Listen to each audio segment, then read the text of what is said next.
All right. First off, we want to give all honor and glory to Yahweh, by Hashem Yahushua, by Hashem Rakakwadash. That's all honor and glory to the Most High God through His Son, who the Word inwardly called Jesus Christ, and of course the Holy Spirit. Right. We're back at it again with another Shabbat service. Right. This one is the finale of what we've been going into for the past 3 weeks. Right. The past 3 weeks we've been going into the fall and the redemption of Israel. This is the finale. Right. We went to the first two, I guess you could say, categories of our redemption, which is what being saved from destruction, and then being able to shed earthly bodies. Now we're going to go into the next part of it, right? Which is what? Having slaves in the kingdom. Having slaves, right? Because, the slaves, that's who's going to rebuild the kingdom, right? We're not going to be out there physically with a hard hat on, kind of tapping the hammer in the nail, trying to build back up the kingdom, man.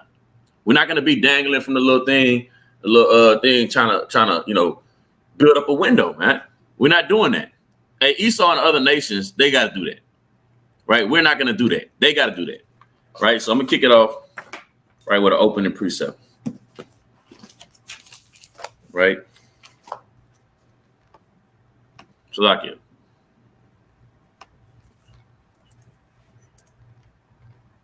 Right, opening precept.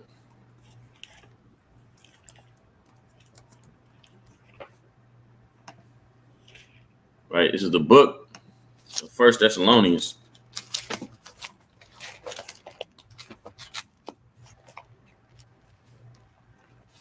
chapter 5. Right, it reads. Hold on, bear with me. I'm going off. 1 Thessalonians chapter 5 and verse number 20. And it says, despise not prophesying. Right? So don't despise prophecy. These things are in prophecy that we're bringing out. Right? Hey, it was prophecy for us to go into slavery on slave ships. Hey, it was prophesied for all the other nations to reign over us. Hey, now it's prophecy for us to have the nations in total subjection, man. Despise not prophesy. Right? Let me get one more.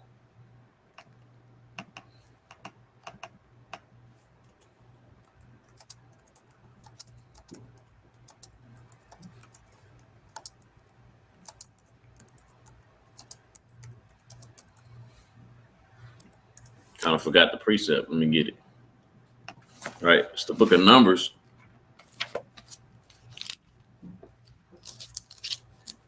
chapter 23, right, and verse 19. And it says, Yahweh is not a man that he should lie, neither the son of man that he should repent. Hath he said, and shall he not do it? Or hath he spoken, and shall he not make it good? Right? So the Most High is not a man that he should lie, man. Right? Hey, if he said, hey, it's going to come to pass. The Lord says what? We're going to have the nations in captivity. Hey, we're going to have the nations in captivity. Right? So give me the book, Numbers chapter 24 and verse number 17. And it says, I shall see him, but not now. I shall behold him, but not nigh. There shall come a star out of Jacob. Right? Who is that star?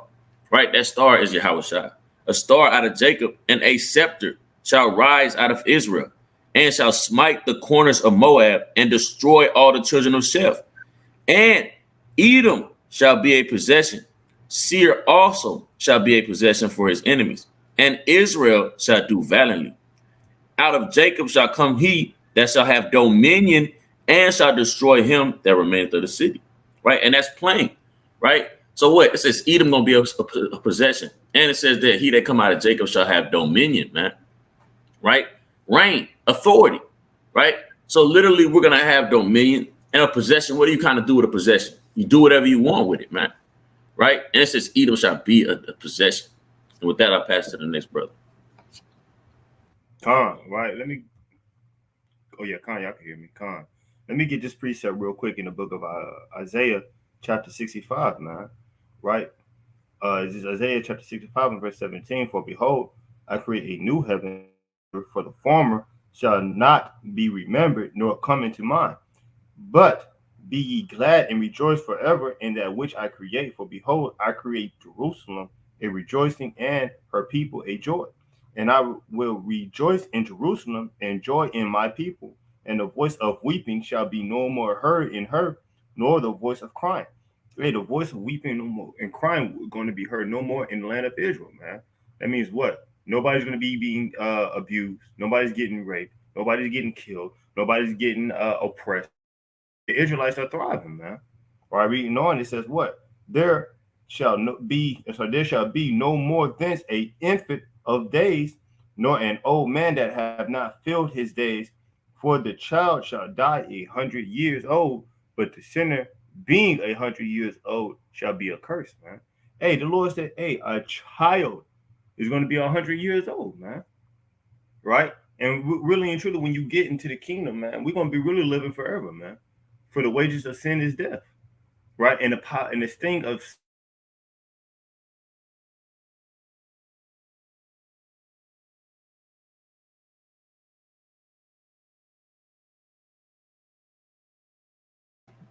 Somebody hop it. Oh, here he right here. Here. see that's Satan, man. Right? Getting back to what's the last thing you heard me say, man? The wages of sin is death. Well, the wages of sin is death, right? And the sting of death is sin, man. That's what sin gets its power. I'm sorry, that's what death gets its power from sin, man. But if we are the Israelites, the Most High is gonna put His laws, His commandments in our hearts, man. And we're gonna be sinning no more, man. That means we're gonna be living forever. So therefore, we have defeated death, man. Right? Continue reading on. It says, "And they shall build houses and inhabit them, and they shall plant vineyards and eat of the fruits of them. They shall not build and another inhabit. They shall not plant and another eat. For as the days of a tree are the days of my people, and mine elect shall long enjoy the work of their hands. They shall not abhor, and so they shall not labor in vain, nor bring forth for trouble, for they are the seed of the blessed of the Lord, and their offspring with them."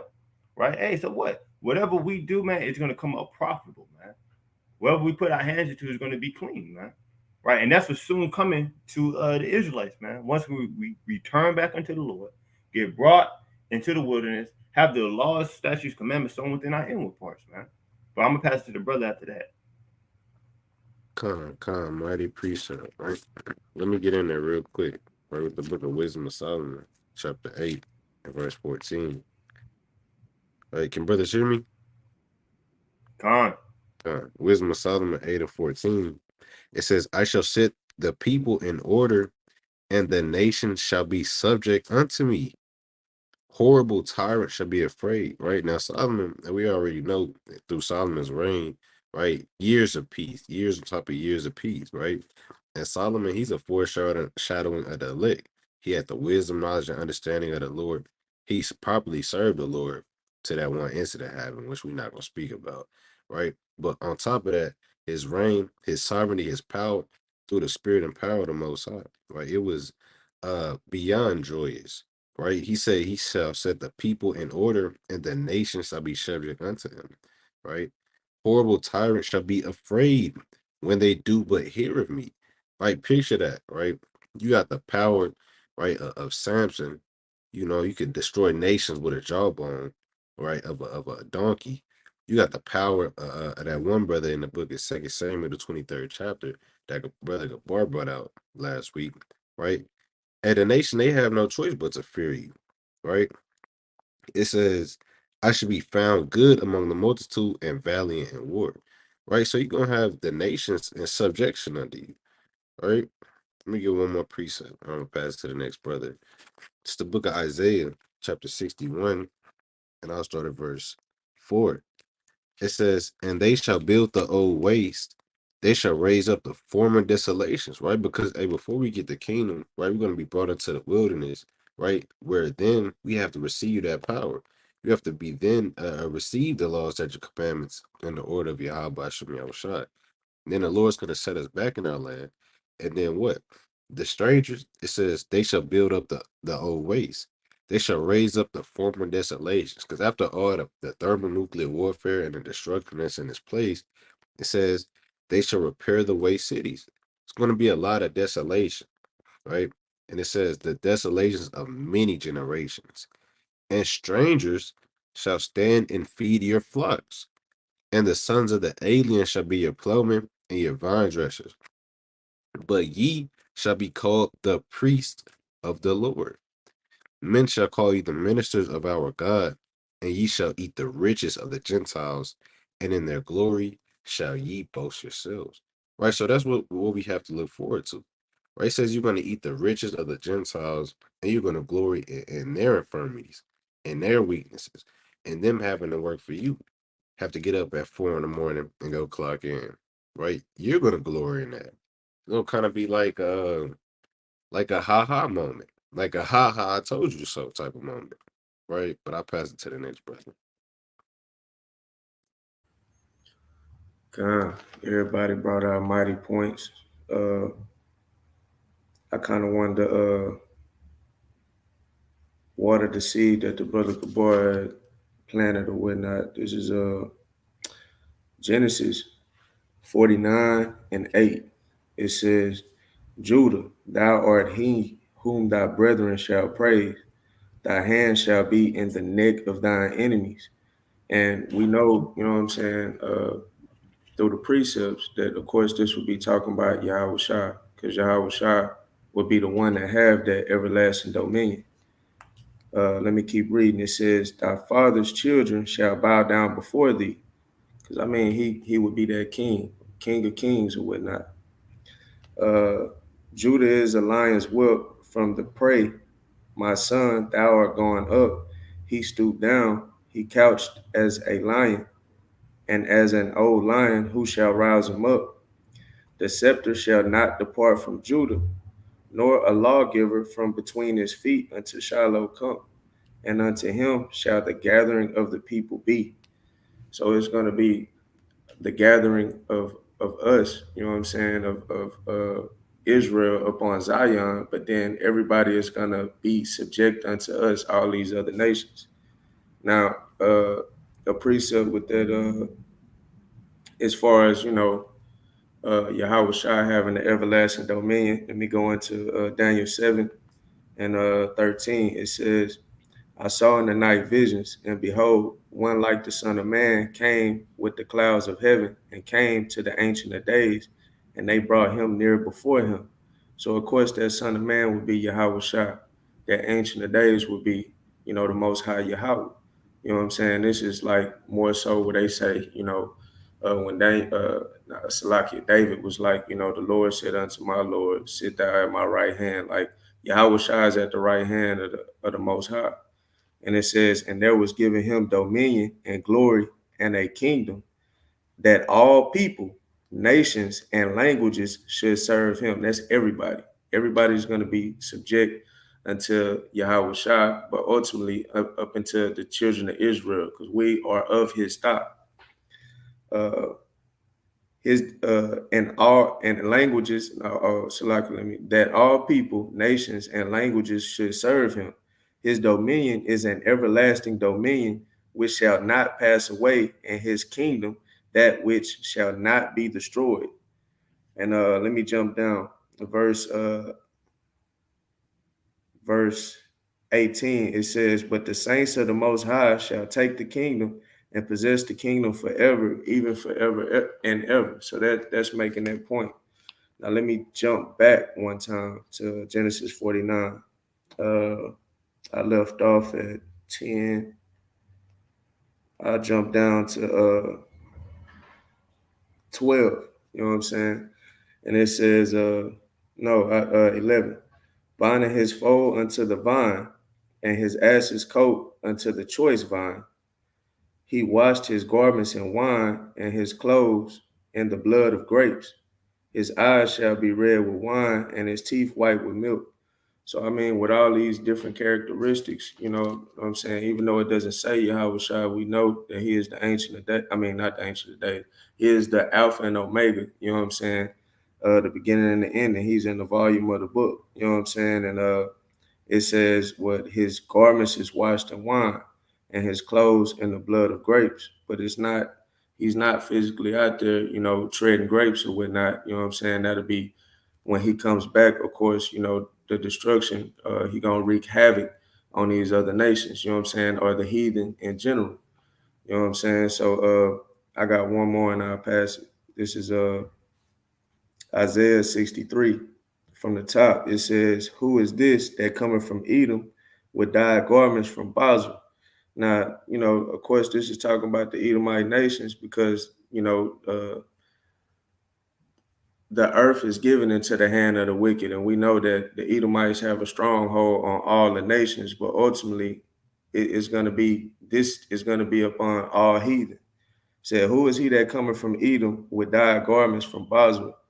This that is glorious in his apparel, traveling in the greatness of his strength. I that speak in righteousness, mighty to save. Who mighty to save? Who is our Savior? Yahweh Shah. Wherefore art thou red in thine apparel, and thy garments like him that treadeth in wine fat. I have trodden I have trodden the winepress alone, and of the people there was none with me, for I will tread them in mine anger, and trample them in my fury, and their blood shall be sprinkled upon my garments, and I will stain all my raiment. For the day of vengeance is in my heart, and the year of the redeemed is come. And will that redeem? And I'll pass it, brother. You got it. This is the book of Luke, chapter 19, right? And verse, I'm gonna jump around. I'm gonna start at verse 12. And he said, therefore, a certain nobleman went into a far country to receive for himself a kingdom and to return. And he called his 10 servants and delivered them 10 pounds and said unto them, occupy till I come. Right? Who are those servants? Right? We are those servants. Right? What are those pounds? Right? The wisdom, knowledge, and understanding of the Lord. Right? We've been given the wisdom, knowledge, and understanding of the Lord, and we're supposed to occupy until Yahweh Shah returns. Right? When he came the first time, that's when he came with the spirit of understanding, of grace, right, and of wisdom, right, for us to go out and to preach to our people the words of grace and of wisdom of the Most High, the repentance, right? And that's literally what we're doing, right? That's how you occupy. You got to endure. That's your occupation. Your occupation is to be a servant of the Lord, which is to preach the words of the Lord and to walk in uprightness, right? And you got to hold that occupation until he returns, right? And let's see what happens when he returns, right? It says, verse number, no, let me read this because this is what a lot of our people say. Verse number 14. But his citizens hated him and sent a message after him saying, we will not have this man to reign over us. That's what a lot of our people say. Right? We out there teaching our people the law, statutes, and commandments of the Most High. We tell them to repent. They say, hey, no, I'm not doing that. Hey, nah, I don't know if I can do that one. Or, you tell them a couple commandments and they're all for a couple of them. But then there's that one commandment and they're like, yeah, nah, I ain't doing that. They're saying, hey, we will not have this man to reign over us, man. Right. But those that will allow the Lord to reign over them and are occupying until he come, what do they receive? Right. Jump on to verse 16. Then came the first saying, Lord, thy pound had gained 10 pounds. Hey, I took what you've given me and I multiplied it, Lord. Hey, I took what you gave me and I went out there and I did the work. I shook the hand, right? And I multiplied what you've given me. And it says what? And he said unto him, well, thou good servant, because thou hast been faithful in very little, have thou authority over 10 cities, right? What does that mean? That's literally talking about 10 cities, man. It don't mean it might not actually be 10, but that's a complete number of cities. Meaning, hey, you're going to literally have authority over men. You're going to literally have authority over the heathen, man. You're going to literally have authority over some of your own people, man. You're literally going to have that authority. Hey, how's that going to happen? Because when we're in the kingdom, right, we're literally going to be reigning over these other nations, man. They literally gonna be our captors, man. Right? Let me get another precept. Matter of fact, I'm gonna read on a little bit. And the second came saying, Lord, thy pound have gained 5 pounds. And he said, likewise to him, be thou also over 5 cities, man. Right? Hey, so the next brother, he may not have multiplied his talents on a level as the other. Hey, Uriah may multiply his talents on a higher level than me. I may multiply my talents on a higher level than Potawatomi, so on and so forth, right? Hey, but you're still gonna get a great reward, man, right? Which is what being a ruler over 10 cities, 5 cities, 3 cities, 2 cities, 1 city, 20 cities, right? Ruling over these nations, man, with a rod of iron, man, right? Let's go to the book of Ezekiel. Matter of fact, because it lines up, let's go to Revelation 2. Right, it's the book of Revelation, chapter 2, right, and verse number 25. But that which ye have already hold fast till I come. Occupy until I come. It's the same thing. Hold fast till I come. Occupy till I come. Right, and it says what? And he that overcometh, he that occupieth, he that endureth, right, and keepeth my works unto the end, To him will I give power over the nations, and he shall rule them with a rod of iron. As the vessels of a potter, they shall be broken to shivers, even as I have received of my father. Right? And that's plain, man. That's plain. Right? If you occupy, if you endure, hey, you're gonna be a ruler over the cities that you can break them with a rod of iron, man. Right? That's why we say, hey, having slaves in the kingdom, man, which is a righteous thing. Right? This is the book of Ezekiel chapter 25, right, in verse number 12. Thus saith Yahweh power, because that Edom have dealt against the house of Judah by taking vengeance and have greatly offended and revenged himself upon him. Therefore, thus saith Yahweh power, I will also stretch out my hand upon Edom and will cut off man and beast from it, and I will make it desolate from Teman and of Dedan, and shall fall by the sword. And I will lay my vengeance upon Edom by the hand of my people Israel, and they shall do in Edom according to mine anger and according to my fury, and they shall know my vengeance, saith Yahweh power, man. Right? All by the hand of Israel, man. All by the hand of Israel. Right? So with that, I'm gonna yield the pass to the next brother. Khan, Salakia, man. Satan hindering my phone, hindering my internet, but you know what I'm saying? We're gonna get it going through the spirit, man. Let me get a classic, right? The book of Isaiah. All right. This is the book of Isaiah, chapter 14. All right, and I'm starting at verse 1. All right, Salakia, Salakia. And it reads, For the Lord will have mercy on Jacob and will yet choose Israel and set them in their own land. And the stranger shall be joined with them, and they shall cleave to the house of Jacob. The stranger in this context is the nations, man. Let's see what the Lord said about the nations. And the people shall take them and bring them to their place. And the house of Israel shall possess them in the land of the Lord for servants and handmaids. And they shall take them captives, who captives they were, and they shall rule over their oppressors, man. Right? So, hey, the Lord said in the kingdom, we're going to rule over the same ones that rule over us today, man. You know what I'm saying? Hey, I work a 12-hour job, man. I wake up early in the morning, and I don't get off till after the sun go down, man. I have no time for nothing, man. That's how it's going to be in the kingdom for these nations, man. Esau going to have to wake up 3 o'clock in the morning, 4 o'clock in the morning, right? He's going to hear the horns being blown, the trumpets, and they know it's going to time for them to gather so they can come and build our kingdom, man. Right? And it's going to be hard, man, for them. They're going to have to work with gold, man. You kind of got to work with gold. You got to melt gold to a very high temperature, man. Right? So, hey, they're going to be catching hell out there, man. Right? They rise up. Hey, we're going to hit them with whips, man. That's what they did to our people. Hey, they had. I seen pictures of a 5-year-old out there in that field, man, picking cotton, man.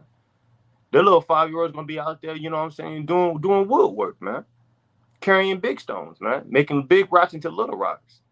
You know what I'm saying? That's all. The same thing that happened to us must happen to them, man. The Lord is a just God, man. Right? That's why He says this in the book of Obadiah. All right, let me get this real quick. Obadiah chapter 1. Verse 15, for the day of the Lord is near upon all the heathen. As thou hast done, it shall be done unto thee. Thy reward shall return upon thine own head, man. Hey, you look at the videos, you see the pictures that they have, you know, the so-called white men, they put them up in museums, right? They have shrines about them, man. They make up songs about it. All the things that they done unto us is going to be done unto them, man. It's going to be done under threefold, man. It's going to be worse, you know what I'm saying, for them, man. Because they're going to have to do that for 1,000 years and be utterly destroyed off the face of the earth, man. You would never find a so-called white man again, man. Right? But you know what I'm saying? That's just what's going to come. And when that happens, man, hey, that's going to be the time of great mirth and great joy, man.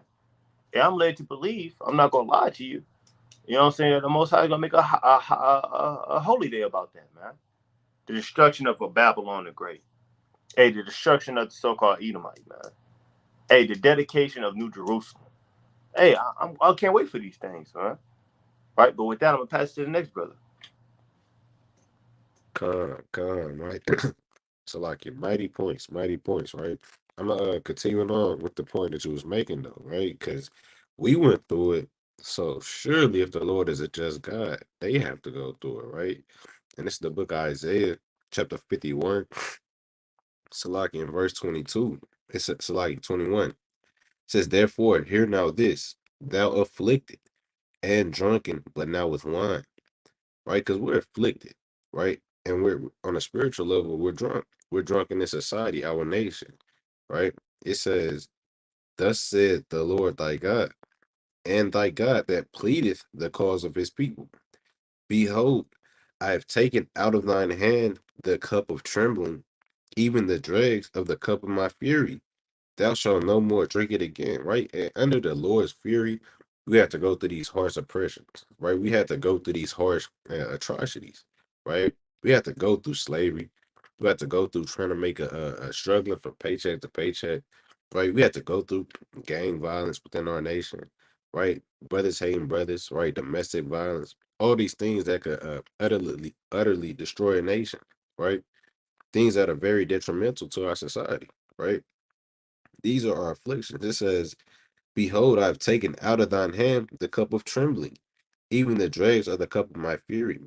Thou shalt no more drink it again. Because this was coming next. But I will put it into the hand of them that afflict thee, which have said to thy soul, bow down, that we may go over.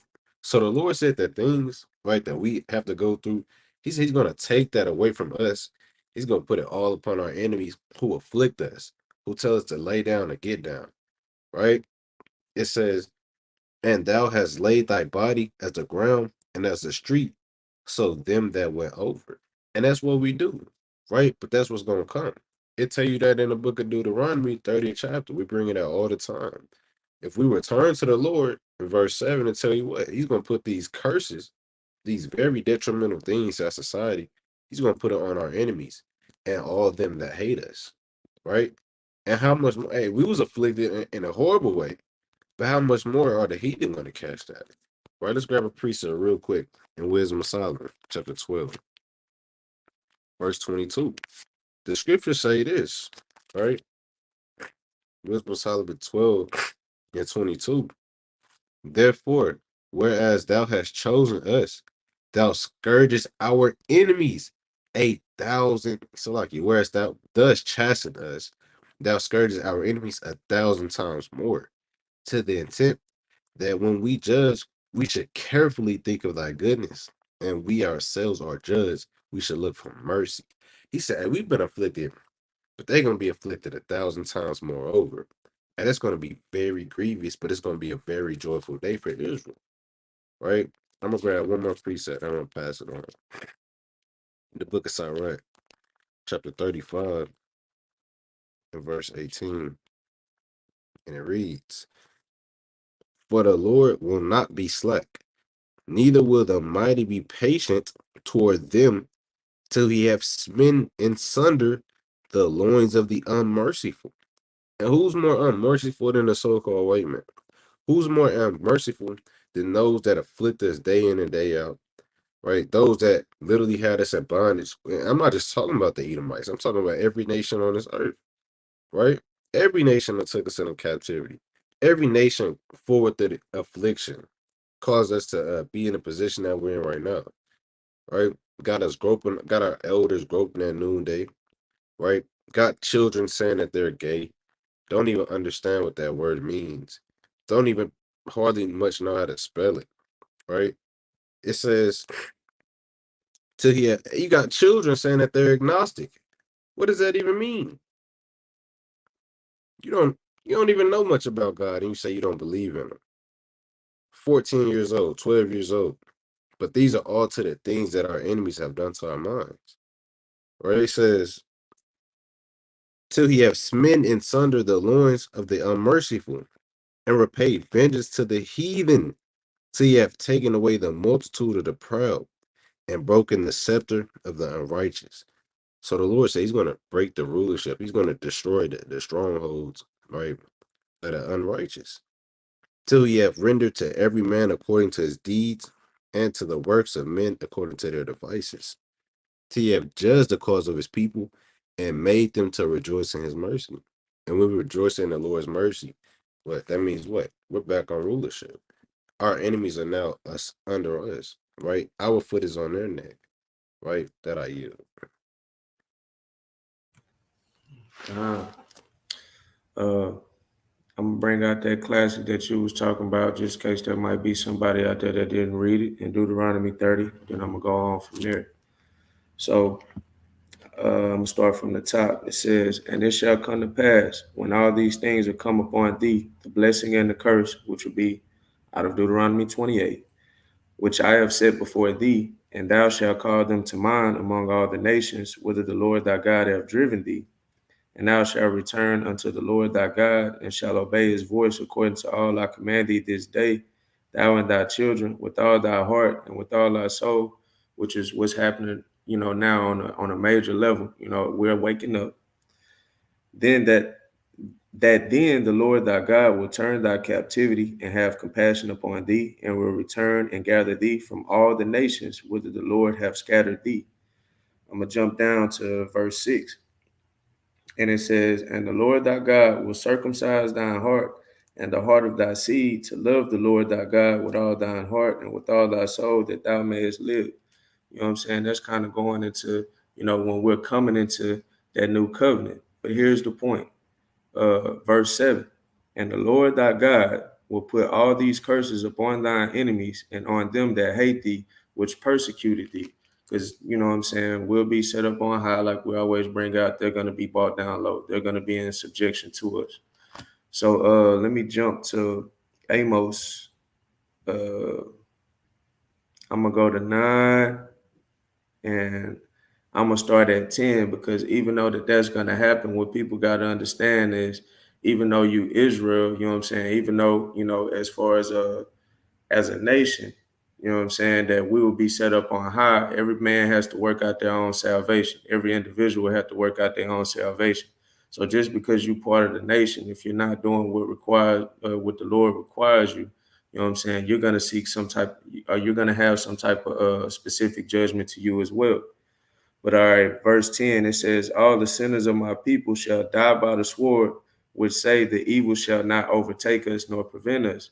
And that'll be you if you just feeling like you're Israel, you know what I'm saying, and nothing's going to happen to you. And that day, he's going to set the nation on high. It's going to be a glorious day.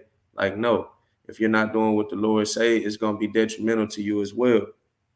But to get into what we're getting into, verse 11, it says, "In that day will I raise up the tabernacle of David that is fallen, and close up the breaches thereof, and I will raise up his ruins, and will build it as in the days of old, that they may possess the remnant of Edom and all of the heathen, which are called by his name, saith the Lord that doeth this." So he's going to build us up. You know what I'm saying? Repair us, set us on high, or whatever. And we're going to possess the remnant of Edom and all of the heathen. Verse 13. "Behold, the days come, saith the Lord, that the plowman shall overtake the reaper." You know what I'm saying? We would be that plowman. Like we the one that was subject to all these several captivities. You know what I'm saying? Like that's steadily sowing, not reaping anything. You know what I'm saying? Now they're gonna be subject to us. "And the treader of grapes, him that soweth seed, and the mountains shall drop sweet wine, and all the hills shall melt. And I will bring again the captivity of my people Israel." So that'll be when I was going into Deuteronomy 30. You know what I'm saying? Is the Lord turning our captivity, you know what I'm saying, coming back on our side. So I'm gonna read it again. "And I will bring again the captivity of my people Israel, and they shall build the waste cities and inhabit them, and they shall plant vineyards and drink the wine thereof. They shall also make gardens and eat the fruit of them. And I will plant them upon their land, and they shall no more be pulled up out of the land which I have given them, saith the Lord thy God." So we're going to be put back in our land. Everything that we, sow, we're going to reap and all that. But are we going to be the ones that's going to build that city? You know what I'm saying? I mean, yeah, we're going to have, you know what I'm saying, the dominion, you know what I'm saying? We're going to be overseeing it, but we're not going to be the ones that physically do it. So this is Isaiah 14, the classic brothers always bring out. It says from the top, "For the Lord will have mercy on Jacob and will yet choose Israel and set them in their own land," as we just discussed. "And the strangers shall be joined with them, and they shall cleave to the house of Jacob." So it's going hand in hand. It's precept and will. It's meshing together. Verse 2, And the people shall take them and bring them to their place, and the house of Israel shall possess them in the land of the Lord for their servants and handmaids, and they shall take them captives, whose captives there were, and they shall rule over their oppressors. And it shall come to pass in the day that the Lord shall give thee rest from thy sorrow, and from thy fear, and from the hard bondage wherein thou was made to serve, that thou shalt take up this proverb against the king of Babylon, and say, how hath the oppressor ceased, the golden city ceased? Because I mean, they got proverbs on us, you know what I'm saying? So, a lot that the brothers bring out. Now we're going, everything that happened to them, that happened to us, they're going to have to reciprocate that. It's going to happen to them. You know what I'm saying? Verse 5, the Lord have broken the staff of the wicked and the scepters of the rulers. He who smote the people in wrath with a continual stroke. He that ruled the nations in anger is persecuted, and none hindereth. Because, we know that, Edom done had the dominion, you know what I'm saying, as well as, all their counterparts, everybody that had a hand in our captivity. But they're going to be brought down. We're going to be brought up. You know what I'm saying? And they're going to be in subjection to us. And you got it, good boy.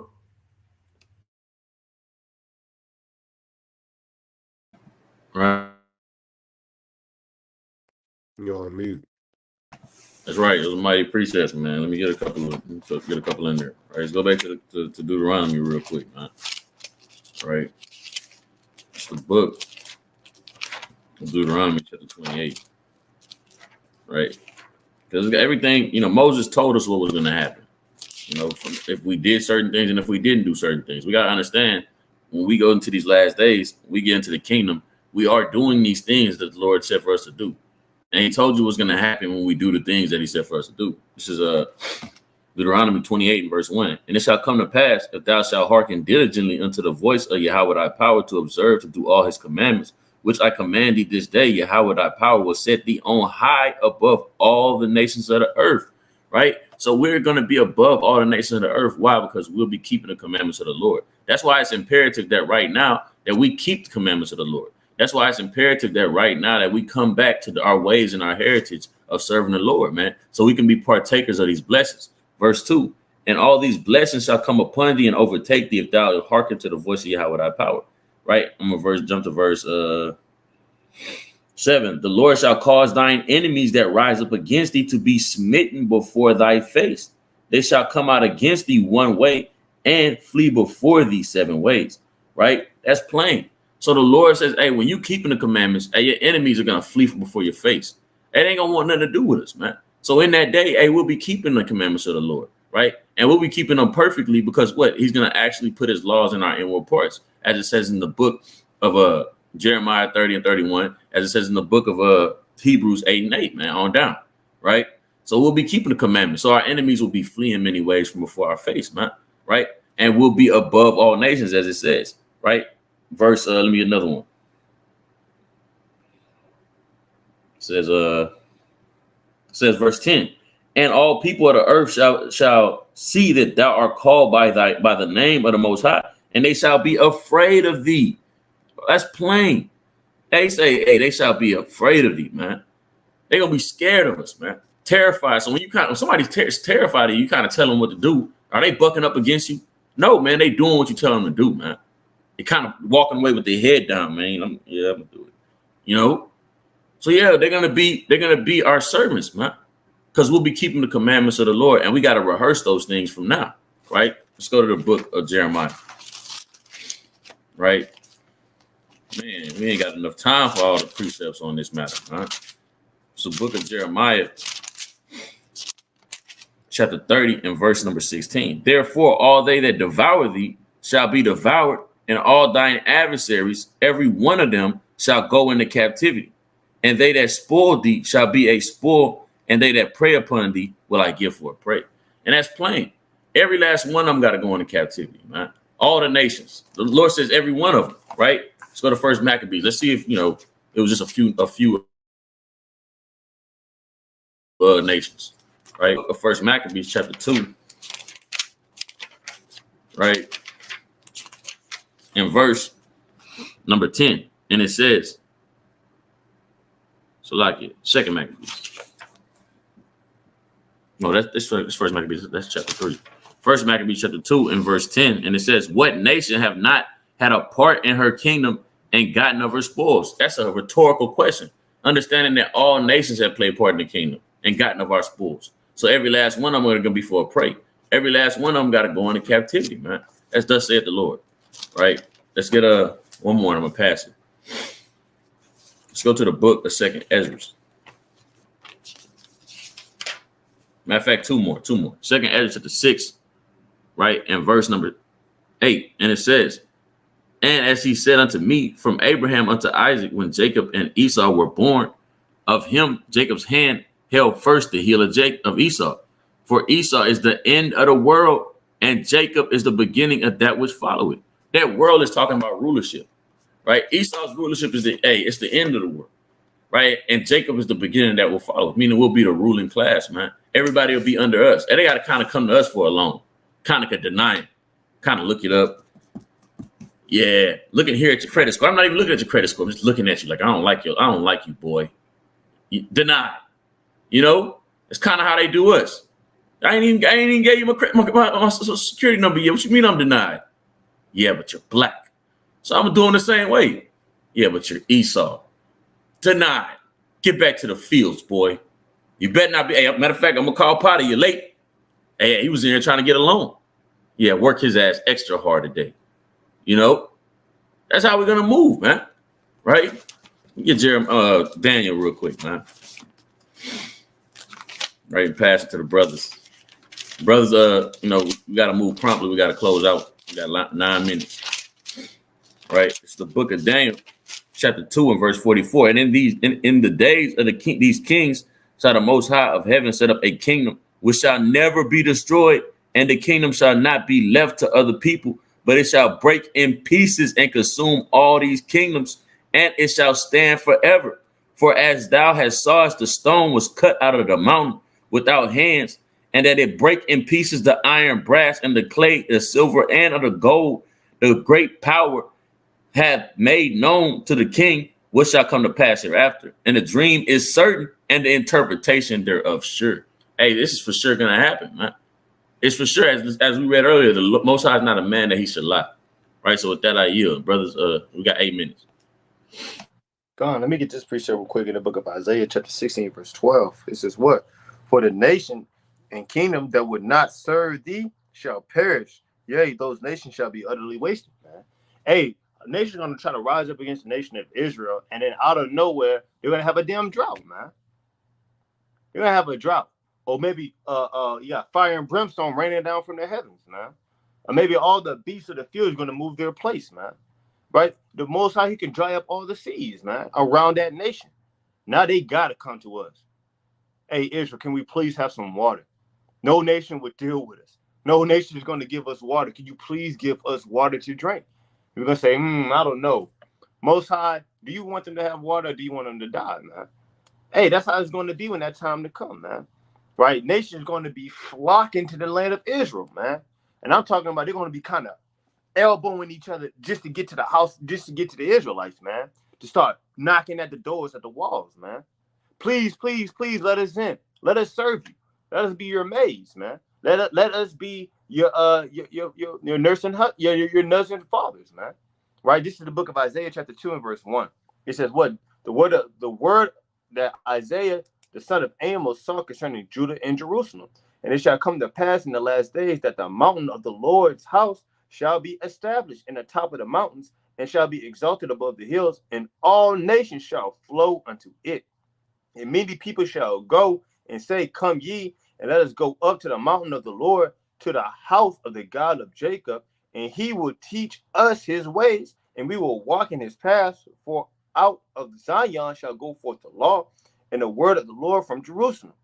Right? And it says what? It says, okay. And he shall judge among the nations, and shall rebuke many people. And they shall beat their swords into plowshares, and their spears into pruning hooks. Nation shall not lift up sword against nation, neither shall they learn war anymore. Hey, so the Lord said they're gonna take that you know how Esau, also Moab is. They got the little throwing darts. They got it on the rope. They be throwing it around like that, and they go and attack you. Hey, the Lord said they're gonna use that to knock off the apples off the trees, man. To get the bananas off the vines, man. I'm sorry, the grape off the vines, man. Right. So that's what's soon coming to the earth, man. Right. Us ruling and the nations flowing like great piles of water to surface. I'm gonna pass to the next brother. Mighty precepts out here, right? So, as the scriptures say, what I'm saying? Basically, what children learn, right? Matter of fact, I'm gonna grab this real quick. Let me look at Proverbs real quick, just because we long time. Proverbs 10:1. The Proverbs of Solomon, a wise son maketh a glad father, but a foolish son is the heaviness of his mother. Right now, why I say that is because, hey, much like Solomon said, the nations would submit themselves unto him. He learned that from his daddy, but ultimately through the power of the Lord, right? But hey, let's see what I'm talking about. It's the book of 2 Samuel, chapter 22 and verse 40. This is David speaking. It says, "For thou hast girded me with the strength to battle. Them that rose up against me hast thou subdued under me." And that's literally what's going to happen to Israel. Hey, all the nations, they rose up against us, caused us to forsake our name, caused us to forsake our God, right? And now the Lord is going to reverse that, right? He's going to subdue the nations under us through the hand of Israel. It says, "Thou hast also given me the necks of mine enemies, that I might destroy them that hate me." And we got a lot of enemies. We got a lot of nations that hate us too. It says, "They looked, but there was none to save, even unto Yahweh, but he answered them not. Then did I beat them as small as the dust of the earth. I did stamp them as the mire of the street, and did spread them abroad.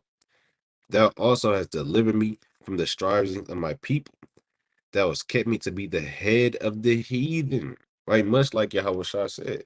He said, "Hey, he that overcometh, right, and endure to the end, I'm gonna give him authority over these cities. I'm gonna give him authority over these nations." Right? He said, "Thou didst make me to be the head of the heathen. A people which I knew not shall serve me. Strangers shall submit themselves unto me as soon as they hear of me." Right? And that's the type of power, right, that we have to look forward to, man. He said, "Hey, one look, they kind of submit themselves. They heard my name. Hey, much like Solomon said, they heard his name and they feared him. He was valiant in war. How much more the elect of the Lord who inherits these great and beautiful things, right? By yield, right?"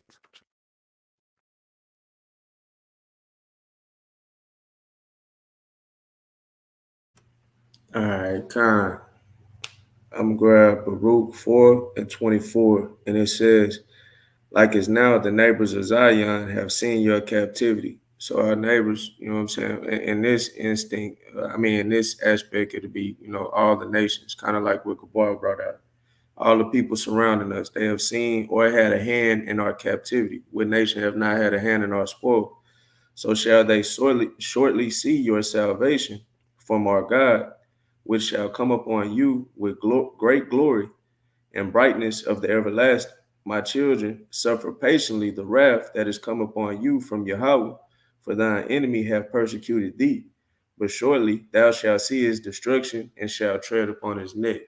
So like I say, there's so many precepts, we can't stress it enough. But what does it say in Psalm 2, verse 8? It says, "Ask of me, and I shall give thee the heathen for thine inheritance, and the uttermost parts of the earth for thy possession. Thou shalt break them with the rod of iron, and thou shalt dash them in pieces like a potter's vessel." That's low key going into that, that revelation too. They're gonna be subject unto us. You know what I'm saying? And like the brother Potter brought out in Michael 4, you know what I'm saying? We're going to have to teach them. They're going to be at our feet. They're going to be in subjection to us. They're going to have to learn our ways. And if they don't, we're going to have to kind of give them some act right. You know what I'm saying? Let me go to Zechariah 14 real quick. And I'm going to start at 16. And it says, "And it shall come to pass that everyone that is left of all the nations which come against Jerusalem shall even go up from year to year to worship the King, the Lord of hosts, and to keep the Feast of Tabernacles." So this is a prime example of them having to keep our ways, or we having to teach them. And it shall be that whoso will not come up of all the families of the earth unto Jerusalem to worship the King, the Lord of hosts, even upon them shall be no rain. So it's going to be a famine in their land. And if the family of Egypt go not up and come not, that have no rain, there shall be the plague wherewith the Lord will smite the heathen that come not up to keep the feast of tabernacles. This shall be the punishment of Egypt and the punishment of all nations that come not up to keep the feast of tabernacles. So I mean that's a direct example. They're going to be, we're going to have the dominion. They're going to be subject unto us. We're going to have to teach them the ways of the Lord or whatnot. But I mean, ultimately, with it being their nature, they're going to buck up against it. You know what I'm saying? Because only Israel, has kept the precept, not the precepts of the Lord, not the heathen. But you got it, brother. Good boy. Mighty precepts. All right, so with that, Lord willing, somebody who's edified or will be edified in the coming days. Brothers got to get ready to go to camp. Brothers got to get ready to go do the work of the Lord. You can come out. We'll be at Discovery Green, ask questions, fellowship, whatever it is that you would like to do. We'll be there. So next week we won't have Sabbath class. Brothers got things going on, but Lord willing, if we're still here, we'll be here the week. We'll have Sabbath class the next week. All right. So with that, Shabbat Shalom. Kwam Yashala. Shalom. Shalom. Shalom.